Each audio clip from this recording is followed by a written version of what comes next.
नमस्कार, मैं अजय कुमार, आप देख रहे हैं KM9 न्यूज चैनल। आज मैं आया हूं धर्मपाल राठी जी के लड़के के रिसेप्शन पे, जो कि सबसे छोटे हैं। आज मैं आपको दिखाऊंगा कि धर्मपाल राठी जी ने कैसे हमारे देश में एक नई योजना डाली, लोगों को प्रेरित किया। प्रेरित ऐसे किया, मैं आपको भी दिखाऊंगा। आज उनके जो सबसे छोटे बेटे हैं, उनकी शादी में ना उन्होंने कोई दहेज लिया, ना उन्होंने कोई ऐसी मांग रखी जिससे कि हमारे समाज पे कुछ इफेक्ट पड़े। आजकल आप जानते हैं जैसा कि दहेज के बिना लोग शादी नहीं करते हैं। यहाँ पे धर्मपाल राठी जी ने बहुत बड़ा सहयोग दिया अपनी तरफ से। तीनों लड़कों की शादी में उन्होंने किसी से भी दहेज नहीं लिया। तो आज इस बारे में हम चर्चा कीजिएंगे। उनके साथ रिसेप्शन पे चलते आइए।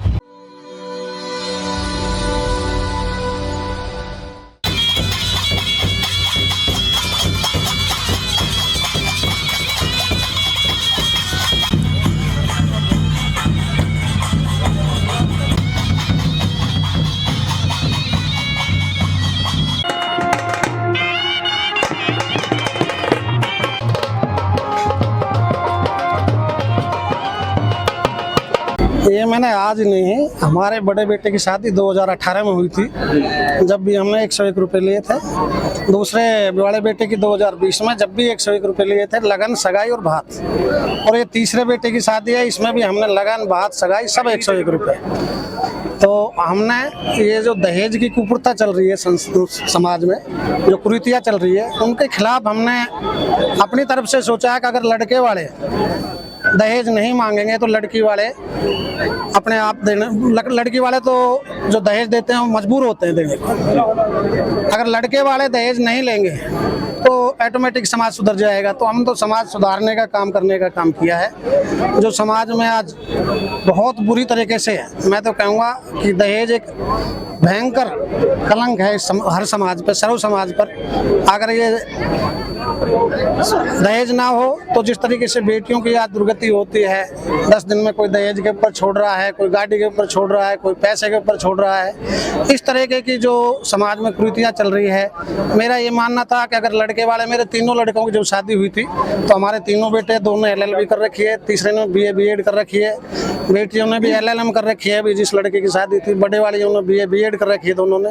तो पढ़े लिखे बच्चे शिक्षित हैं और हम भी ले सकते थे, जैसे दूर लेते हैं हम भी ले सकते थे, लेकिन हमने इसीलिए नहीं लिया कि अगर हम सुधरेंगे जब भी छोटा जो हमारे समाज के आम आदमी, ये तो समाज को पर निर्भर करता है कितना असर मानता है नहीं मानता। लेकिन हमने अपनी तरफ से ऐसा काम किया है कि शायद हमारे समाज पर कोई हमारी तरफ से किसी तरफ उंगली नहीं उठेगी। अब समाज को ये संदेश देना चाहते हैं कि सभी जो भी है वो इन शादियों से सबक ले और बगैर दहेज के शादी करें। किसी से कोई गाड़ी घोड़ा कोई चीज़ नहीं मांगे, ना किसी से नकद मांगे। तो मैं तो ये कहूँगा, मैं किसी एक समाज की बात नहीं कर रहा है, सर्व समाज में बुराई है। तो मैं तो सर्व समाज के लिए कहना चाहता हूँ कि हर समाज में इस तरीके की जो प्रॉब्लम हो रही है वो खत्म हो जाएंगे, बेटियों का सम्मान होगा। मेरे घर में 2 बेटी हैं, हमने उनकी बेटियों को अपने घर में ले आए, तो आज हमारी बेटी है वो। अगर हर ससुर सोचेगा ये बात है कि भाई दूसरे की बेटी आज हमारे घर में आ गई, वो हमारी बेटी है, तो मैं समझता हूँ हर समाज में इस तरीके की जो बुराई है वो खत्म हो जाएगी। कोई ना माने तो भाई समझावे ना, तो कोई नजदीकी है उसे धमका के भी रोक रहे, भाई क्यों बकवाद करे। कहीं भी कोई बारात जा रही है गूदरों की, तो मैं तो ये कहूँ गाड़ी दे रही है, अभी बहन तो गूदरों की बारात होगी ना, रास्ता छोड़े, रोड जाम करें और वो दे लो। न्यू कह रहे धरती बिक्री है साड़ों की, ले ले बटाई, कौन बटाई कर रहा है इनकी, धरती बिक्री है इनकी, साड़ा और लगावे गाड़ी और मिले। तो हम तो न्यू दुख पाक के कह रहे हैं। और हमें पता, हम पूरे देश में घूमे समाज। अब वैसे हमारी समाज भी सुधरगी। यहाँ जो NCR है ना, जहाँ जमीन बिक्री है, इनमें थोड़ा सा जोर है। और एक बात बताऊं, ये भी सच्ची है, अब ये जो ऑप्टा कर रहे हैं नए, ये आधे आदमी जिनकी जमीन भी थी ना, बेच के वापिस आ लिए घर, ड्राइवरी कर रहे हैं, गाड़ी चला रहे हैं। मैं अपने गांव में बता दूंगा ऐसे, और दूर की ना कहूँ मैं कहीं की। तो ये जो हो रही है बात, ये ठीक नहीं है। आगे जनरेशन आएगी ना, जनरेशन अगले वाली, तो हमें गाड़ी देगी, भाई हमारी जमीन भी गई और हम ना पढ़ाए ना लिखाए ना कुछ करा। तो हम तो भाई उसके समाज सुधार में लग रहे हैं, लगे रहेंगे। देना चाहेंगे और मैं संदेश ये भाई, हमारे तो सब दे रहे हैं भैया, वैसे छोड़ दो, ऐप छोड़ दो जो ब्याह शादियों में कर रहे हैं, जैसे दूसरी समाज कर रही है, हम भी ऐसे ही करो। कोई बहुत दूसरी समाज में पढ़े लिखे लड़का, पढ़ी लिखी लड़की। अब मैं एक छोटा सा किस्सा बताऊं, हमारे गोपी चंद गहलोत खूब रईस है, उसके लड़के की शादी में चला गया, एक टूटी सी तक घोड़ी एक ढपड़ा बजाए वहां जाके। मैं कहने लगा ना कुछ तो करता नहीं, मैं गूदरों की बारात में सुनाऊंगा, गूदरों की बारात में चला जाऊंगा, वहां देख लूंगा। तो सब समझ रहे हैं कितने बड़े बड़े आदमी, बड़े हम तो गूदरों से बड़े रईस आदमी है, वो अपने साथ। और पहले तो ये हमारे कई झाड़से में और हमारे पड़ोसी इस्लामपुर गांव में, उनमें जब गोद भराई गई ना तो 11 आदमी चुंदड़ी ओढ़ के लड़की को ले आए, ये भी काम करा।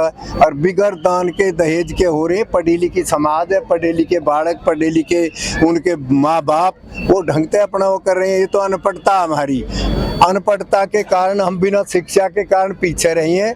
पहले तो बताऊं सच्ची बात ये है, पहले तो हम मुगलों से लड़ते रहे हमारी समाज, फिर अंग्रेजों से लड़ती रही, पीछे पछड़ गए।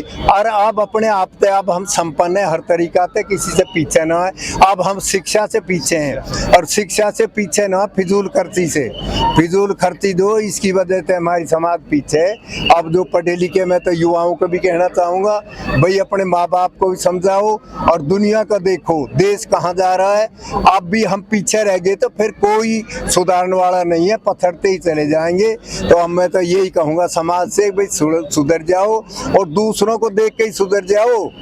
अब तो हम तो करते ही रहेंगे भैया, शिक्षा का बढ़ावा देना। अच्छा काम किया, उनके लिए क्या करना चाहते हैं? किसको? धर्मपाल जी ने। धर्मपाल जी को मैं क्या कहूँगा, यूं ही हम तो कहेगा, यो तो बराबर सामाजिक आदमी है, तो अपनी बात पर रुक रहे हैं। जो पहले जो पंचायत हुई ना, उस पर कुछ ही रुके हैं, 2-4 आदमी, हम 2 जरूर रुक रहे हैं, रुके भी रहेंगे और भाई रोकने की भी कोशिश करेंगे। हम तो भाई बुरी भी कहें, नाई देने लगे, नाई को देने लगे, गाड़ी देने लगे, कहीं को कार देने लगा, मोटरसाइकिल देने लगा, रिवाड़ी में 5100 रुपया कर दिए। तो ये तो बेमतलब की फजूली बात है, कई ने सबन ने छुटवाएंगे और सबको करेंगे। हाँ, शिक्षा पे ही रह गए हम पीछे, शिक्षा पे ही दुनिया आगे गई। तो हम शिक्षा पे बढ़ावा दे रहे हैं, अपनी समाज है विनती भी कर रहे हैं, हाथ जोड़ के भी कह रहे हैं, प्रार्थना भी कर रहे हैं, भाई सुधर जाओ। दुनिया हंसी करे, हमारे साथ अब हंसी होने लगी। जो समझे बाहर निकले उन्हें पता है, और जो घर में वहीं जन्म लिए वहीं मर गए, कहीं ने फूके हम कुछ नहीं कर रहा, ना कोई पता कहीं समाज के कर रहा है, कहीं आगे जा रहे हैं, पीछे जा रहे हैं। तो समाज से यही हाथ जोड़ के प्रार्थना, भाई सुधर जाओ, दुनिया सुधरगी। बहुत मेरा परिचय, मैं एक सामान्य आदमी हूँ। वैसे मैं IAS में रहा, तो कमिश्नर रिटायर हुआ हूँ मैं। गुड़गांव में भी सर? हाँ, गुड़गांव में काम किया मैंने, सेवा किया, बल्कि सेवा भाव से किया। वे और ऐसे लोगों से प्रेरणा लेते हैं। देखो उनके संवाद में कितनी प्रेरणा है, इनके चरित्र में कितनी प्रेरणा है। ये जो अंतराम तंवर जी ने अभी कहा, ये केवल जो हरियाणा के या राजस्थान के सिर्फ गुर्जर समाज के लिए संदेश नहीं है, ये हमारे समस्त देश के लिए और खास करके युवा पीढ़ी के लिए ये एक संदेश है। इन्होंने बड़ी गंभीर जो बातें कही, उनमें 2-3 बातें बड़ी सारे राष्ट्र के लिए प्रेरणा स्रोत है। क्या प्रेरणा स्रोत है? सबसे पहले ये इन्होंने कहा कि जवान जो पीढ़ी है वो फिजूल खर्ची करने लग गई। जवान बच्चों में ये होड़ लग गई कि कार किसकी महंगी होगी ज़्यादा, 10 लाख की गाड़ी में गुजारा नहीं, 20 लाख की चाहिए, 20 में गुजारा नहीं, 40 में चाहिए, और पढ़ाई में पिछड़ रहे हैं। तो ये जो इन्होंने कहा, जैसे अभी रेवाड़ी में जो फैसला किया, जो 7-8 मुद्दों के ऊपर जो बिना बात के व्यापार बना दिया, ढोंग बना दिया, पैसे के लालच का दिखावा, फिजूल खर्ची के रीति रिवाज बना दिए, उन 8-9 बातों के बारे में इन्होंने किया। और जो हमारे भाई साहब ने जो 3 लड़कों के माध्यम से एक समाज में एक उदाहरण पेश किया है, तो ये तो सारे देश के लिए, सारा देश जो है वो जो भोगवादी वृत्ति जो है ना, इन्होंने कहा कि रोज सवेरे मंदिर में जाते हैं, तो इन्होंने जो भी बात कही, सच्चाई पे चलने वाले हैं, असूल पे टिकने वाले हैं, ये जवान पीढ़ी को सीखने वाली बातें हैं। जो समाज आजकल सिर्फ अंधाधुंध पैसे के चक्कर में और शोशेबाजी के चक्कर में, दिखावे के चक्कर में कर रहा है, उससे विपरीत ये एक कुछ असूलों की स्थापना कर रहे हैं जो सारे देश के लिए बल्कि सारी दुनिया के लिए एक उदाहरण है। धर्मपाल जी को बहुत बहुत बधाई। इन्होंने एक मिसाल पेश किया है पूरे इलाके के लिए और पूरे समाज के लिए। जिस तरह से इन्होंने किया है वो बहुत बहुत सराहनीय है। उनकी एक अपनी सोच है और धर्मपाल जी किसी परिचय के मोहताज नहीं है। धर्मपाल जी ने अपने जीवन की शुरुआत कहीं ना कहीं पहलवानी के अखाड़े से की थी। इसके बाद इन्होंने राजनीति में भी जोर आजमाइश की, सामाजिक क्षेत्र में भी बहुत भाग लिया, लेकिन आज इन्होंने एक बहुत ही अनोखी और एक अनूठी परंपरा की शुरुआत की है।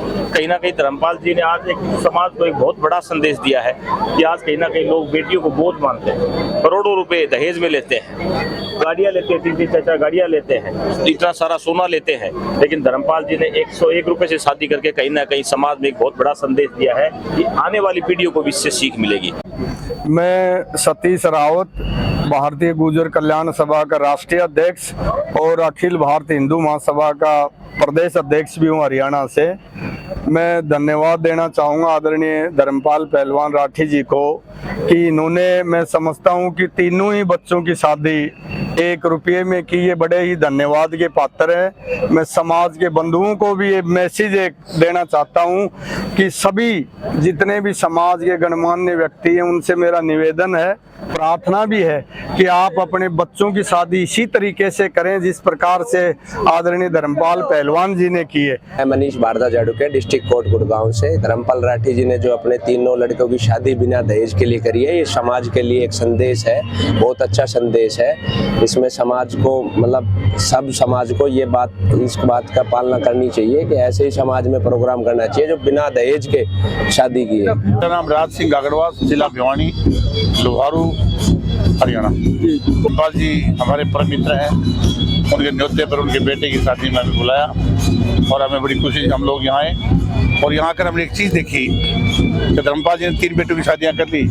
हम सभी साथियों आए हैं, उन्होंने पूरे प्रदेश में एक मैसेज दिया है, इतने बड़ा आदमी होते हुए, कि मैं 1 रुपया नारियल लेके अपने बेटे की शादी करूँगा। कोई दान नहीं, कोई किसी तरह की मान नहीं, न कोई गाड़ी, न कोई बंगला, न कोई और कोई पैसे की डिमांड नहीं। एक बढ़िया संदेश धर्मपाल जी दिया पूरे प्रदेश को और धन्यवाद कर जाता हूँ धर्मपाल जी को कि धर्मपाल जी आप जैसे लोग अगर ऐसे ये शादियाँ करते रहे तो हरियाणा प्रदेश में मैंने बहुत से लोग देखे जिनकी बेचारों की ज़मीनें बिक जाती हैं, जिनका घर बर्बाद हो जाता है शादी के लिए, बेटी की शादी के लिए, लेकिन ये आज एक अच्छा मैसेज दिया है। हम उनको बार बार धन्यवाद करते हैं धर्मपाल जी को।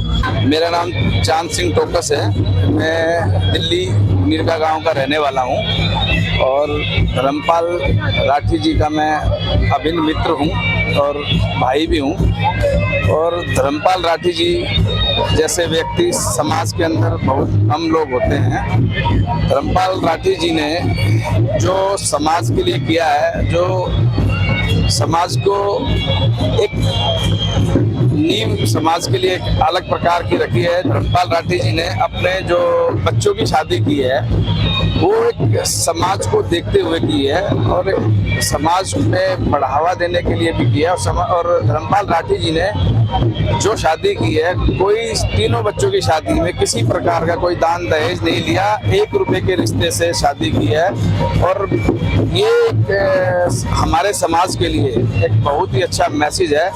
मैं कहता हूं कि धर्मपाल राठी जी जैसे व्यक्ति समाज के लिए एक आदर्श हैं। हेलो, मैं एडवोकेट ज्योति यादव गुड़गांव कोर्ट से।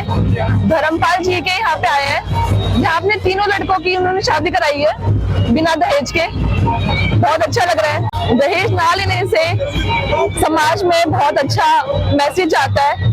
लड़कियों के घर वालों पे प्रेशर नहीं पड़ता है, नहीं तो उन पे बहुत प्रेशर होता है कि वो कैसे शादी कराएंगे। किसी की 3-3 लड़कियां भी होती हैं जिनके ऊपर बहुत प्रेशर रहता है कि वो शादियां कैसे कराएंगे।